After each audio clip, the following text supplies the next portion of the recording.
बरसात के मौसम में अपने स्वास्थ्य के प्रति बेहद जागरूक रहना पड़ता है।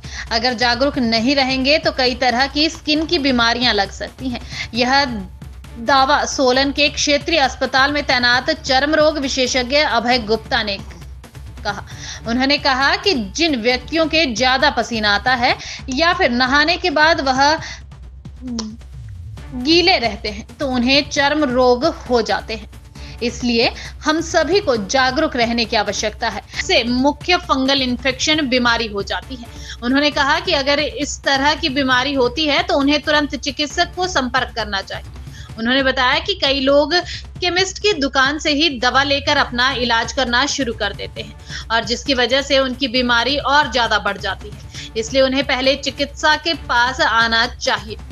जो वह दवा लिखते हैं वह लगानी चाहिए। आजकल जैसे कि बरसात के मौसम में तो वही होता है, ज़्यादातर हमारे को जो देखने को मिलता है वो फंगल इन्फेक्शंस ही हैं। और वही जैसे बरसात में मैंने पिछली बारी भी बताया था, तो वही कीड़े बहुत ज़्यादा हो जाते हैं, तो उनकी वजह से, कीड़ों की वजह से थोड़े इरिटेंट रिएक्शन देखने को मिल जाते हैं। बाकी मच्छर भी ज़्यादा होते हैं, तो मच्छरों के काटने से फिर अर्टिकेरिया वगैरह भी स्किन में देखने को मिल जाता है। तो वही जी, सबसे पहले तो अपने जो आपके प्राइवेट एरियाज़ हैं उनमें पसीने की वजह से ज़्यादा फंगल इन्फेक्शन देखने को मिलते हैं, तो सफाई का बहुत ध्यान रखना है। अपने कपड़े, अपने अंडरगारमेंट्स हर दिन हमारे को बदलने हैं, ठीक है, और एकदम ड्रायनेस रहनी चाहिए उन एरियाज़ में।